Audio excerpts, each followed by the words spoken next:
Pedukuhan 10 Sonopakes Kidul itu berada di lingkup kewilayahan pemerintah desa Ngesti Harjo, Kecamatan Kasian, Kabupaten Bantul, yang mana desa Ngesti Harjo itu memiliki ada 12 pedukuhan, dan kami di sini di Pedukuhan Sonopakes Kidul ada pedukuhan yang ke-10, yang mana pedukuhan 10 itu ada 3 kampung. Yang pertama Kampung Sonopakes Kidul, yang kedua Soboman, dan yang ketiga Sanggeran. Nah, untuk pedukuhan 10 ini terdiri dari 8 RT, yang 1 sampai dengan 4 itu berada di Kampung Sonopakes Kidul, 5, 6, 7 itu ada di Kampung Soboman, dan yang terakhir RT 8 ada di Kampung Sanggerahan. Kalau untuk populasi dari pedukuhan 10 ini ada kurang lebih 1250 jiwa, yang mana bisa lebih atau bisa kurang karena banyak yang berdomisili dengan ber-KTP luar dari Sonopakes Kidul.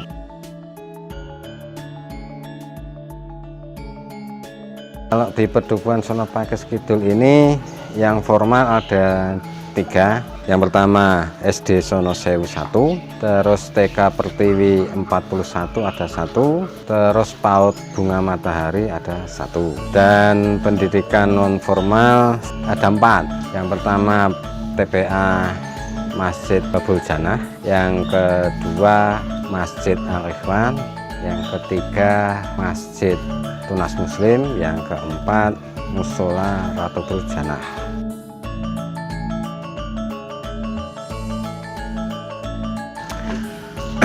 Ya, kalau di wisata Pedukuhan Sonopakes Kidul itu memiliki situs Sonopakes dan memiliki situs Rawa Kalibayem, sehingga dua situs ini sebagai salah satu wisata yang sejarahnya itu sebagai pendukung ataupun penyuplai dari situs Pesanggerahan Ambar Binangun ataupun peninggalan sejarah ataupun purbakala, yang mana di situs Sonopakes ini digunakan sebagai tempat pesanggeran ataupun tempat Sultan singgah sementara, dan di situ juga ada tempat tinggal salah satu dalem ataupun salah satu petugas untuk penjaga area Sonopakes dan Ambar Binangun. Itu jadi ada beteng, yang dulu ada beteng, yang di dalam itu ada tempat tinggal untuk Kademangan, yang mana beliau bertugas untuk menjaga situs Rawa Kalibayem dan juga jaringannya termasuk ke Ambar Binangun, sehingga dibuatlah beteng yang mana itu menjaga area Kademangan tersebut. Dampaknya besar sekali bagi kami, terutama menyangkut ke perekonomian warga kami, sehingga warga kami bisa sedikit banyak menikmati rezeki ataupun penghasilan dari berjualan ataupun untuk wisata di Rawa Kalibayem ini.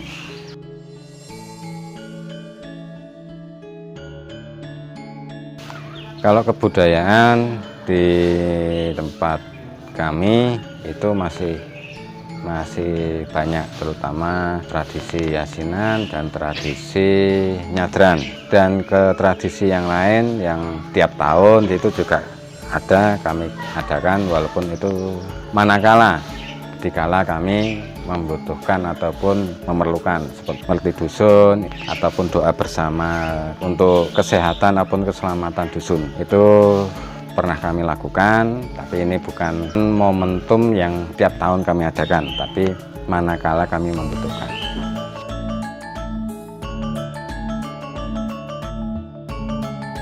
Oke, untuk organisasi masyarakat di tempat kami ada 1 Pokgiat LPMD, terus PKK, terus pengurus KLRT, kelembagaan RT, dan kepemudaan, dan ada juga dalam bidang budaya itu ada Bergodo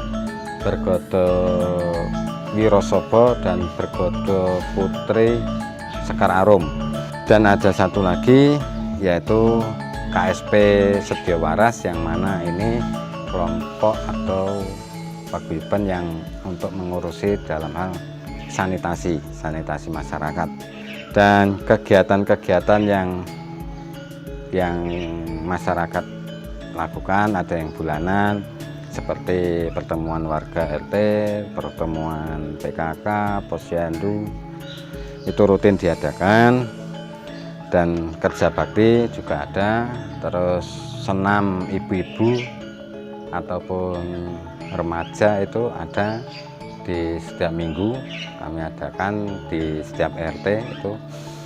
Terus olahraga masyarakat ini ada di tempat kami ini, ada voli, terus ada olahraga pingpong, terus bulu tangkis karena kita juga punya lapangan bulu tangkis.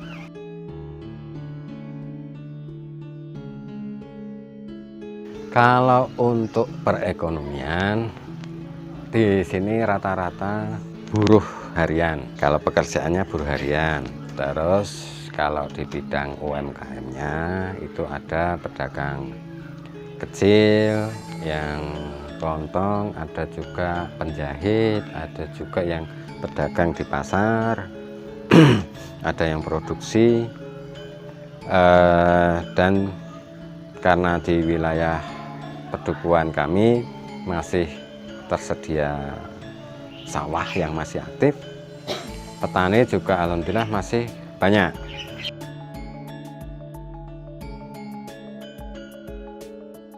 Ya, kalau dampaknya saya rasa semua hampir sama. Bukan di tempat kami saja, tapi di seluruh Indonesia juga sama. Tapi memang di wilayah kami ini karena sebagian besar buruh sehingga terpukul sekali, terasa sekali, dan memang untuk ekonomi memang sempat terkapar ibaratnya. Banyak yang gulung tikar, banyak yang terjun bebas. Seperti terjun bebas maksudnya modal kita kehabisan semua, hampir habis, sehingga sedikit banyak harus memulai dari nol lagi.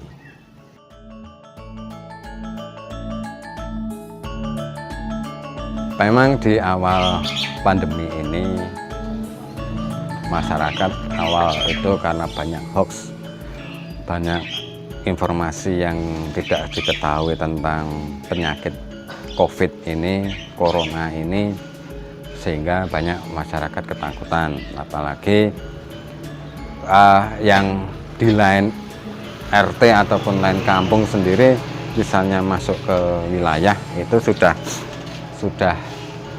merasa ketakutan, dan kita sempat menutup akses, tapi kita sebatas akses itu kita tutup sebatas hanya untuk keamanan.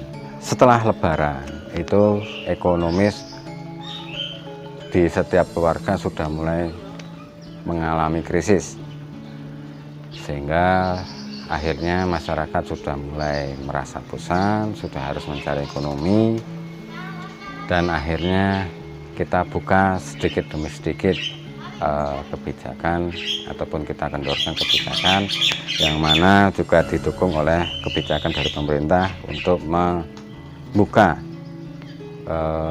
sedikit demi sedikit, dan ekonomi juga sudah mulai harus bergerak, dan tempat peribadatan juga sudah mulai kita buka sedikit demi sedikit, yang mana akhirnya lama-kelamaan masyarakat juga sudah mengerti akan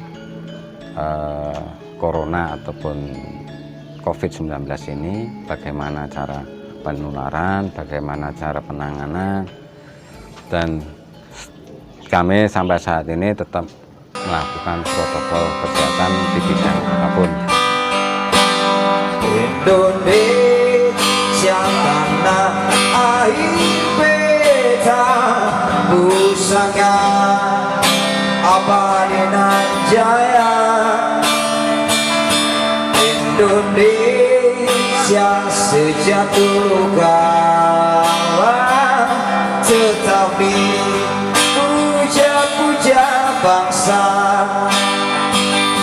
di sana.